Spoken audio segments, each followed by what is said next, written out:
उत्तराखंड के चमोली जिले में ग्लेशियर फटने से बड़ी तबाही हुई है। चमोली जिले जोशीमठ में ग्लेशियर टूटने से धौलीगंगा नदी में बाढ़ आई। इससे ऋषिगंगा प्रोजेक्ट को नुकसान पहुंचा है। साथ ही पहाड़ से आया मलबा इस प्रोजेक्ट के टनल में फंस गया है। अच्छी बात यह है कि इस टनल में फंसे 16 लोगों को निकाल लिया गया है। उत्तराखंड के सीएम त्रिवेंद्र सिंह रावत ने घटनास्थल पर पहुंचकर स्थिति की जानकारी ली। उन्होंने कहा कि अब तक 8 लोगों के शव निकाले जा चुके हैं, वहीं 125 लोग लापता हैं। मुख्यमंत्री ने मृतकों के परिजन को 4-4 लाख के मुआवजे का भी ऐलान किया है।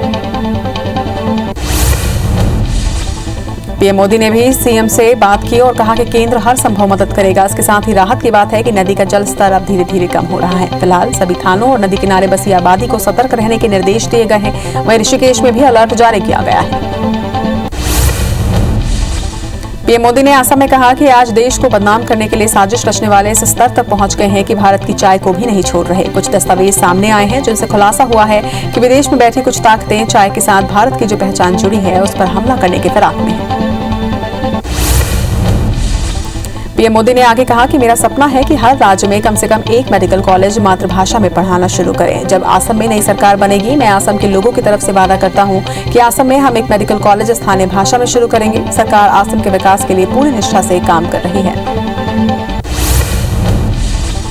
असम दौरे के बाद पीएम मोदी बंगाल के हल्दिया पहुंचे, जहां पर उन्होंने एलपीजी इंपोर्ट टर्मिनल और डूबी दुर्गापुर नेचुरल गैस पाइपलाइन और फ्लाईओवर की भी शुरुआत की। चुनावी रैली को संबोधित करते हुए उन्होंने कहा कि लेफ्ट, टीएमसी और कांग्रेस पर्दे के पीछे मैच फिक्सिंग कर रहे हैं।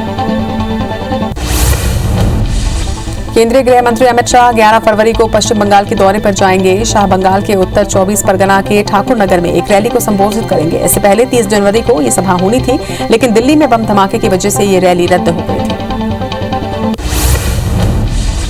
राष्ट्रपति रामनाथ कोविंद कर्नाटक के दौरे पर हैं। आज राष्ट्रपति रामनाथ कोविंद ने बेंगलुरु के राजीव गांधी स्वास्थ्य विज्ञान विश्वविद्यालय के 23वें वार्षिक दीक्षांत समारोह में हिस्सा लिया और छात्रों को डिग्री प्रदान की।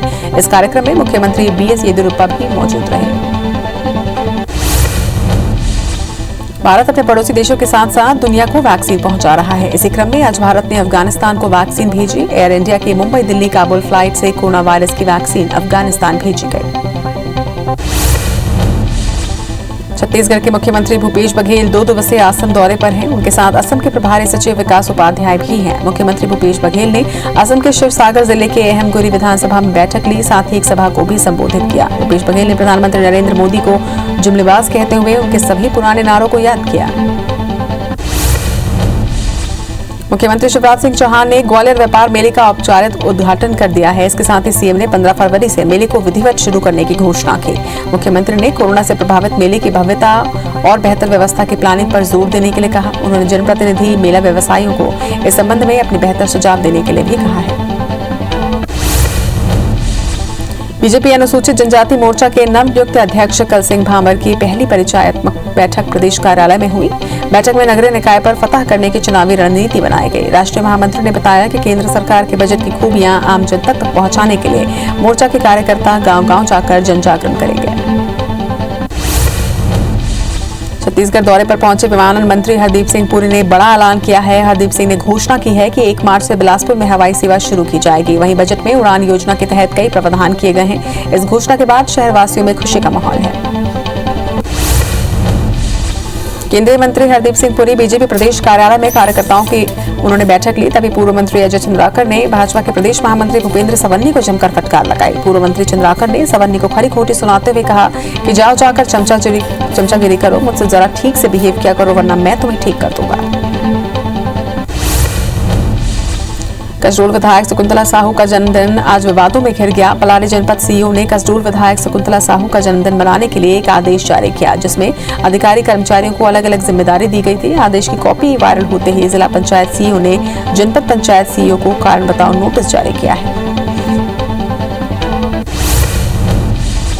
महासमुंद के सांकरा में विधायक राजा देवेंद्र बहादुर सिंह ने नए ब्लॉक कांग्रेस कमेटी कार्यालय का उद्घाटन किया। ब्लॉक कांग्रेस कमेटी के नवनियुक्त अध्यक्ष रविशंकर कश्यप ने बताया कि कार्यालय खुल जाने से ग्रामीण अपनी समस्याएं वहां बता सकते हैं, जिसका जल्द ही हल निकाला जाएगा। इस दौरान कई वरिष्ठ कांग्रेसी मौजूद रहे।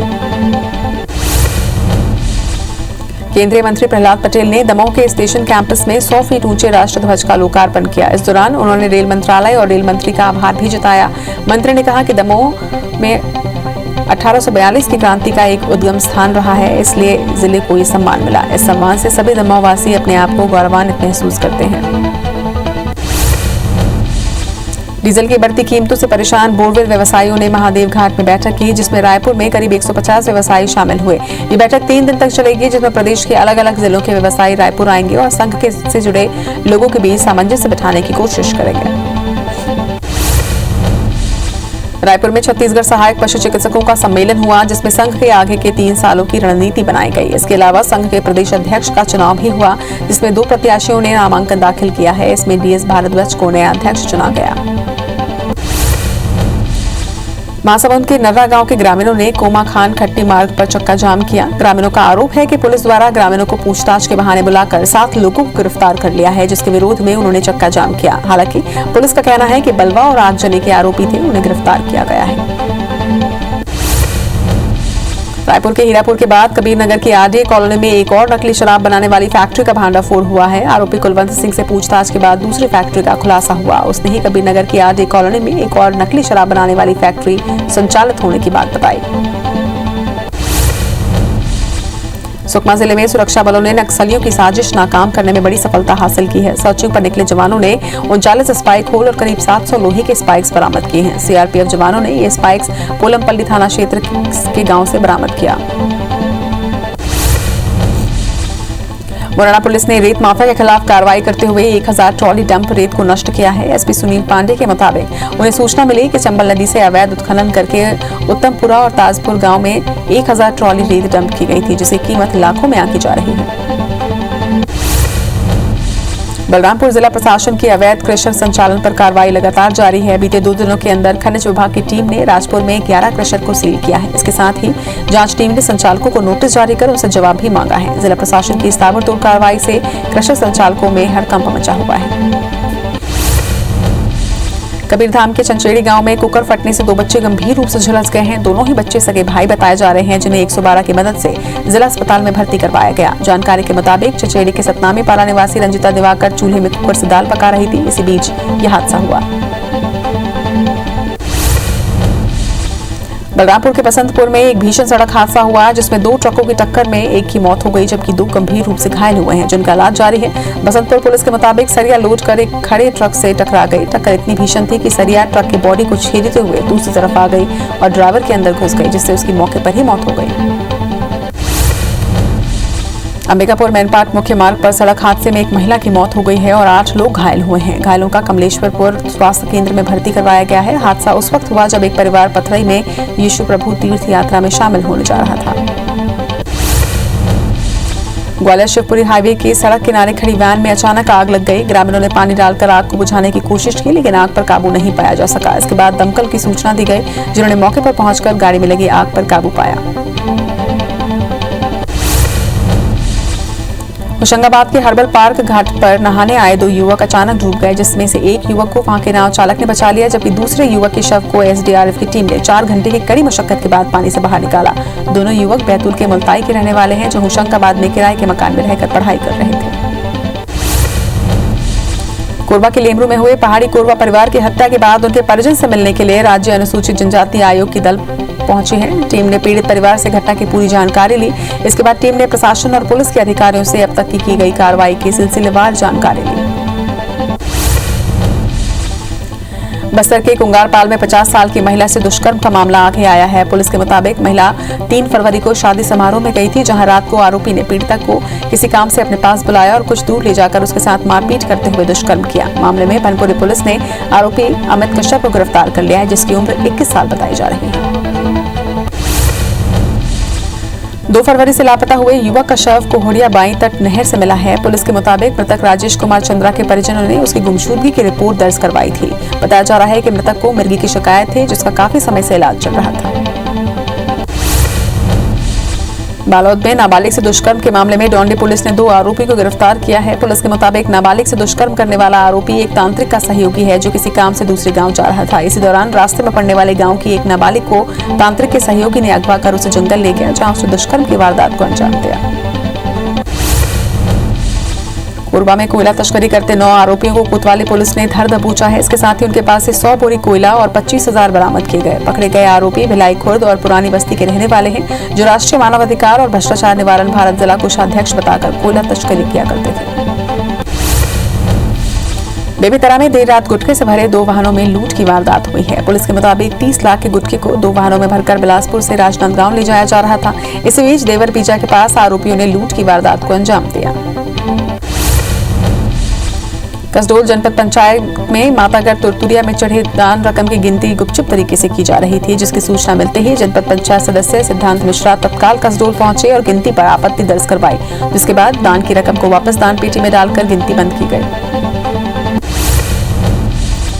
जबलपुर पुलिस ने नकली सीमेंट के कारोबार का भांडा फोड़कर 3 आरोपियों को गिरफ्तार किया है। इसके साथ ही नकली सीमेंट और ब्रांडेड कंपनियों की खाली बोरियां बरामद की हैं। पुलिस के मुताबिक पकड़े गए आरोपी सस्ते सीमेंट को खरीदकर ब्रांडेड सीमेंट की बोरियों में भरकर पैक करते थे और फिर इसे मोटी रकम पर बाजार में बेच देते थे। बिलासपुर में प्रदेश तृतीय वर्ग शासकीय कर्मचारी संघ द्वारा सम्मान और शपथ ग्रहण समारोह का आयोजन किया गया, जिसमें प्रदेश भर से सेवानिवृत्त और नवनिर्वाचित शासकीय कर्मचारियों ने शिरकत की। इस मौके पर मुख्य अतिथि के तौर पर राज्य सहकारी बैंक के अध्यक्ष सहित बिलासपुर विधायक और महापौर ने हिस्सा लिया। खजुराहो में 1 दिवसीय राज्य स्तरीय कराटे कम सेमिनार और ब्लैक बेल्ट एग्जामिनेशन का आयोजन किया गया, जिसमें प्रदेश भर से कराटे सीख रहे बच्चे सहित राष्ट्रीय स्तर और कुछ अंतर्राष्ट्रीय स्तर के खिलाड़ियों ने हिस्सा लिया। इस प्रतियोगिता के माध्यम से क्वालिफाई करने पर दिल्ली में आयोजित कराटे प्रतियोगिता में भाग लेने का अवसर मिलेगा। इंदौर में साइकिल भगाएगी कोरोना स्लोगन के साथ साइक्लोथॉन का आयोजन होने जा रहा है। हर साल करीब 50,000 प्रतिभागी साइक्लोथॉन में भाग लेते थे, लेकिन कोरोना की वजह से इस बार सिर्फ 2,000 साइकिलिस्ट के साथ ही साइक्लोथॉन का आयोजन किया जाएगा। धार के पाटड़ी गांव में बीती रात एक तेंदुआ कुएं में गिर गया, जिसकी सूचना ग्रामीणों ने नालछा पुलिस के माध्यम से वन विभाग को दी। इसके बाद धार और इंदौर वन विभाग की रेस्क्यू दल ने तेंदुए को बाहर निकाला और मांडव क्षेत्र के जंगल में छोड़ दिया। धार वन क्षेत्र रेंजर के मुताबिक तेंदुआ पूरी तरह से स्वस्थ है, जिसकी उम्र लगभग 2 साल है।